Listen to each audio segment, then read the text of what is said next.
Hi, everyone, and welcome back to Truck and Talk, the podcast where we dive into the stories, people, and ideas driving Mesilla Valley transportation forward.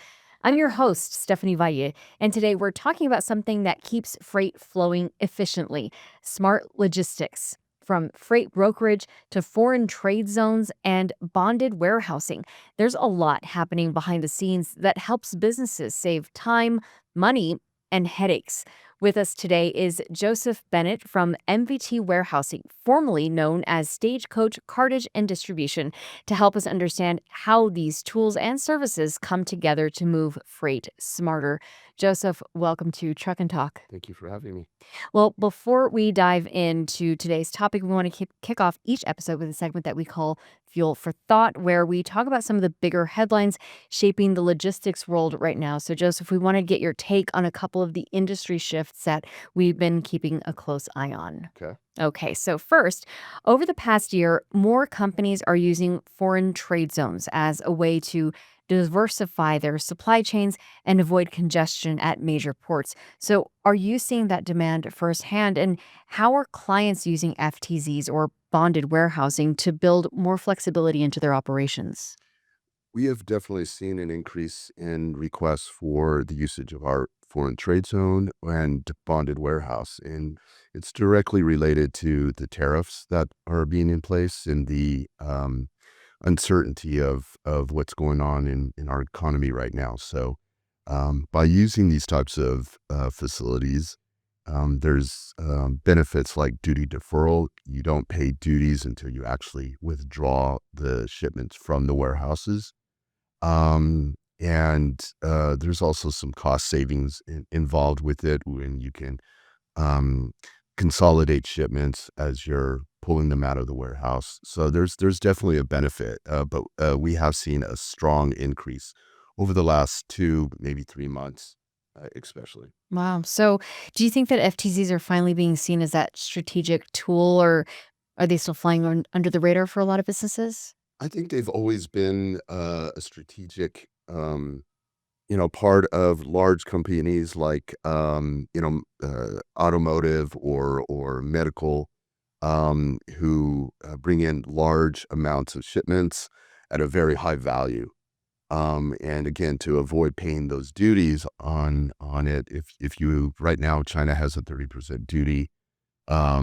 If that shipment is $100,000, you're paying $30,000 of duties, along with some other fees involved in that. But so I think they've always been in place for companies. It's just the spotlight is on them even more now. Okay. There's also been a growing shift towards nearshoring in Mexico, especially as companies look to reduce lead times and exposure to global disruptions. So, how is that shift impacting the types of freight or partnerships that you're seeing? And are businesses prepared for the customs, the warehousing, and the compliance challenges that come with it? I think it's an ongoing process with companies, and they have to play it and time it correctly. As things change overseas in China and in Asia, in Europe, what makes more sense strategically? Is it building more manufacturing in Mexico, which we've seen a huge spike, especially across the border here in Juarez and across the border from Laredo and Monterrey. So that's definitely a part of it. And I think companies are pretty good about, um, strategically moving when they need to and analyzing what the next 5, 10 years might be so that they can, place things in the right way, in the right locations. So, would you say you're seeing more demand for solutions like border warehousing or more flexible brokerage options as a result? Um, Again, yeah, right now, especially, it's always been in place. We our our bonded warehouse and FTZ um, is always in use. It's just right now we're at capacity almost in some to some degree. We're able to expand when we need to, or reduce the size of that footprint within our facilities but right now it's exploding. Wow. Yeah. Well, thank you for your perspective. It's always helpful to get some insight on how these bigger trends are playing out at the ground level. So, thank you for that. But now we want to dig into the services that make MVT warehousing tick, starting with how freight brokerage works on your side of the business. So, what exactly is a U.S. Customs broker and what do they do? Okay. So a U.S. Customs broker is a person or a firm that handles all the customs um, process, the documentation.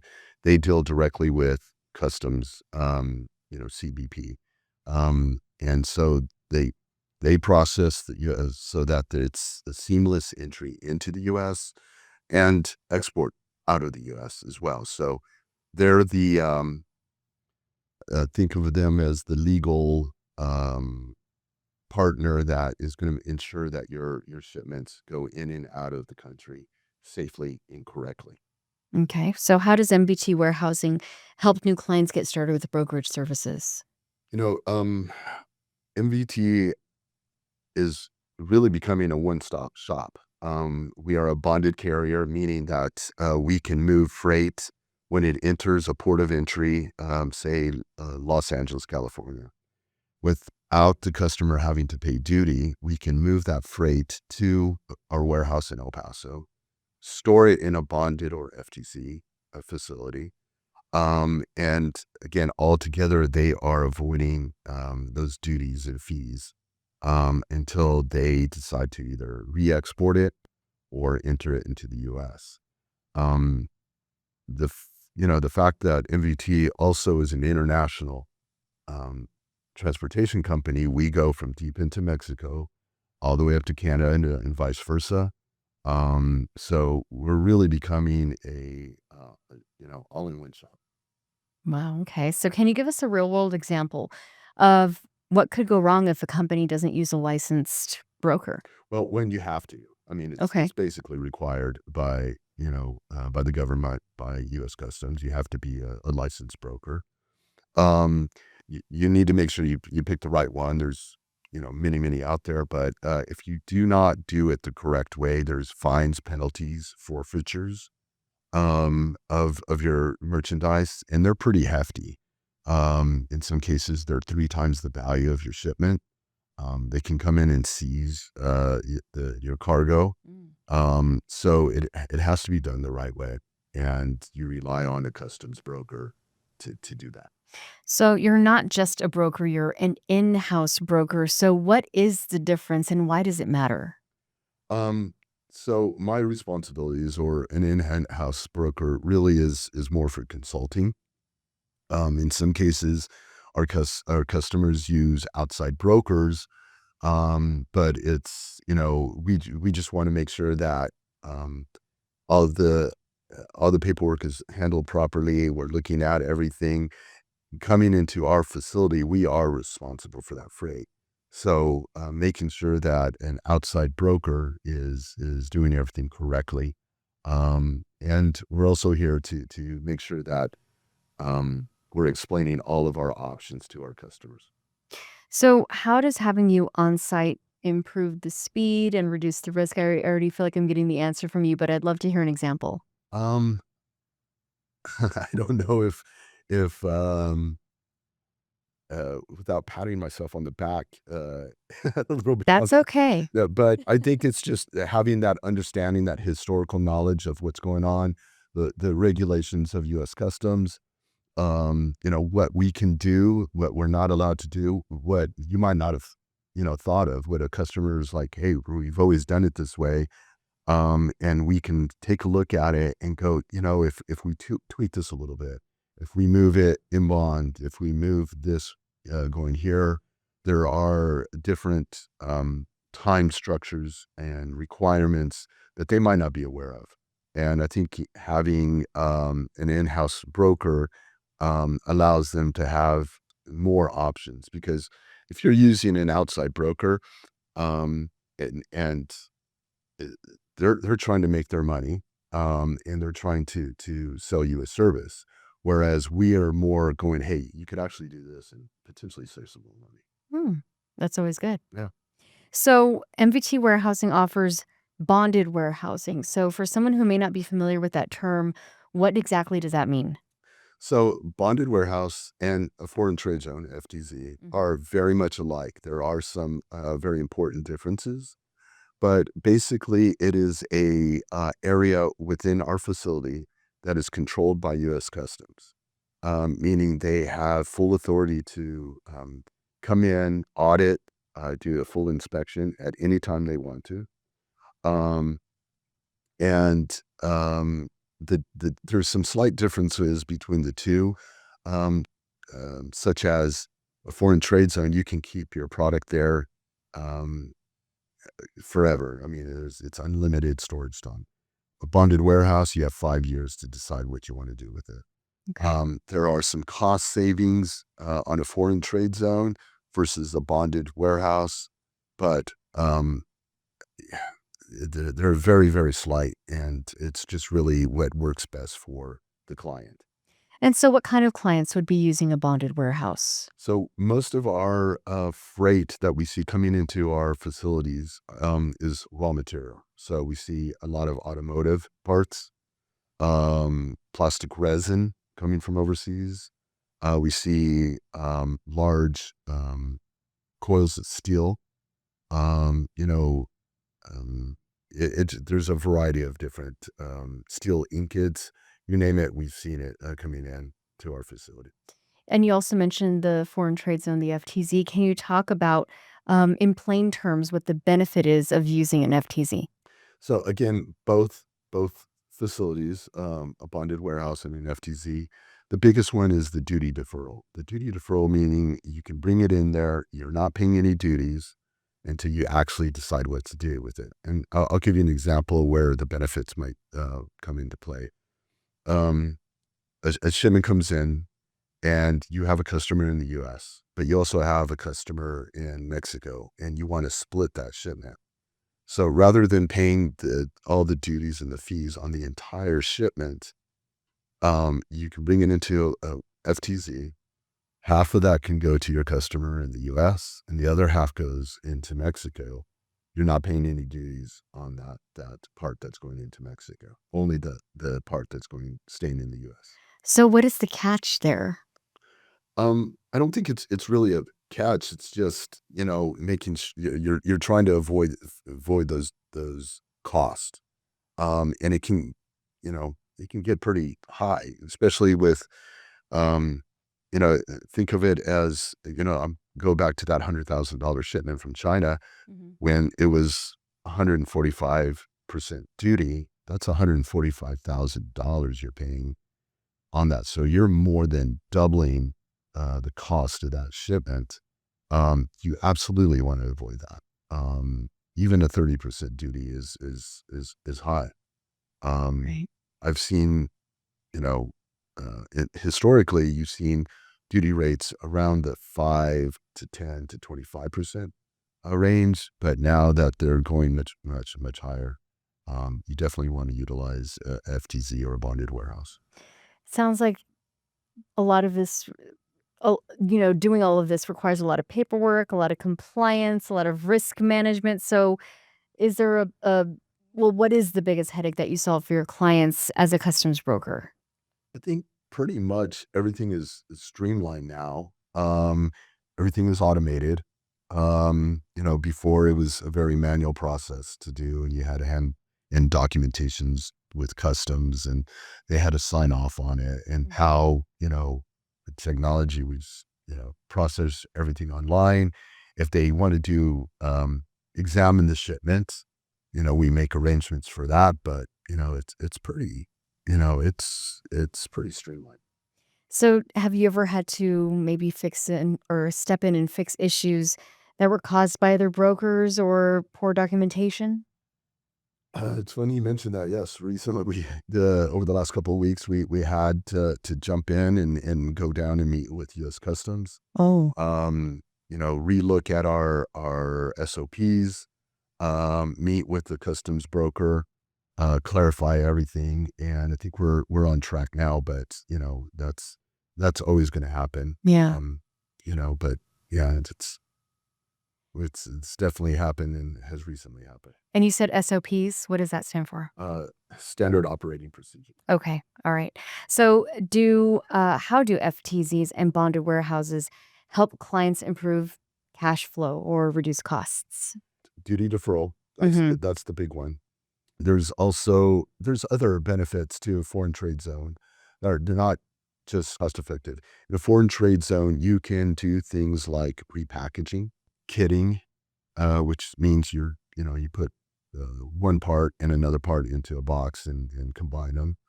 Relabeling, and in some cases, manufacture. The bonded warehouse, you're limited on that, but that's definitely a benefit.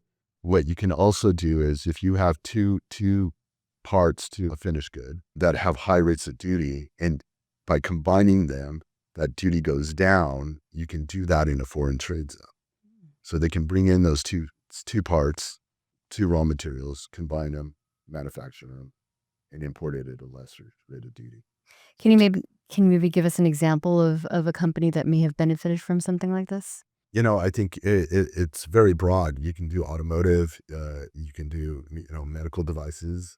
Another benefit is you can bring in, if let's talk about the medical world. You can bring in product that's not yet approved by the FDA, Hmm. and you can bring it in and hold it there until all the processes go through. If it doesn't get approved, then you have to export it out of the country. But if it does get approved within a reasonable amount of time, then you can import it. But it's very, very broad. There's many companies who use this process. I would imagine just thinking about that example about bringing something into the country, in the event it gets approved, you're not having to wait for it to be shipped. You're not even having to wait for it to be manufactured. And that would also save costs, I would imagine. Exactly. Okay. So, with tariffs and trade regulations constantly changing, how do you keep up? How do you help keep your clients protected? Right now, that's very difficult. It's the ongoing changes make it very difficult. I think you could probably see that right now, and there's a lull of shipments coming into the U.S. during the very high rate of duty from China. That is changing now. Here, all of a sudden, we're seeing ocean carriers being loaded.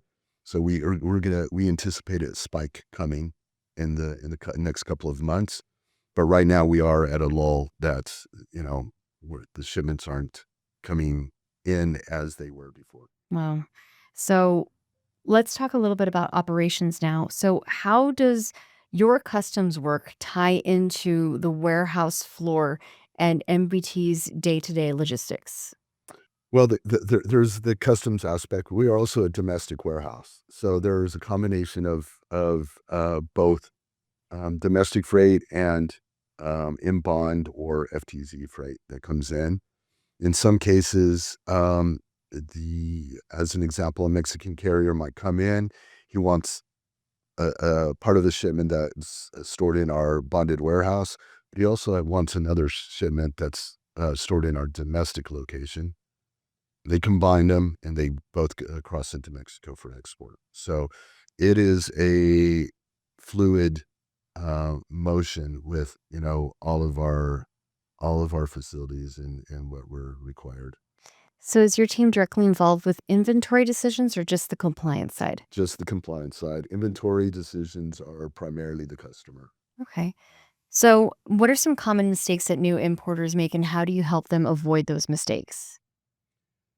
Um, Common importers not understanding the, the not understanding what their product, how, not understanding what the duty rate for their product is. Mm. And so a lot of times what we will do is we'll review what the customs broker is listing as the duty rate for that particular product. He might be spot on, but we've also seen some cases where they're like, wait a minute, it's actually every product that comes into the US is classified under a harmonized tariff schedule. It's given a code, and he might not be classifying it under the right harmonized tariff schedule. So we will go in and go, hey, you should be getting it a better duty rate because it should be classified under this harmonized tariff schedule. So, what are some questions that you wish that clients would ask so that way they can maybe avoid those mistakes? Um, I think it's just really sitting down and doing a full scope review of the process, of their product, of their harmonized tariff schedule, and really understanding what MVT can do for them from start to finish. Um, I think there's a lot of times customers will use different 3PLs, different suppliers, Mhm. a different broker, a different carrier, a different warehouse, and not knowing that, MVT, especially now, it can move that freight, can store that freight, can move that freight into Mexico, into Canada, for them. So, say I'm a business that's considering FTZs or a bonded warehouse. What should I be asking before I choose a provider? I think just, you know, experience, understanding. Do they have a full knowledge of the benefits of an FTZ or a bonded warehouse?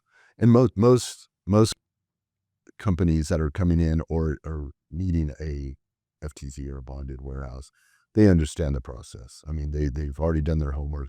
They understand. If it's a newer company, um, it's really having them understand, um, and if they're looking for a provider, what best fits them by location, by avoiding multiple 3PLs, and really consolidating everything into one company that can help and support. You said 3PLs. What is that? So again, a 3PL is just a third party provider Okay. that they might have a broker that they use, and then they use another carrier and another warehouse, and that can get complex Mm, sometimes.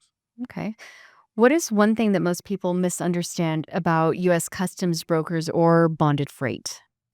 Oh, wow, that's an interesting question. I don't know if that's there's a misconception or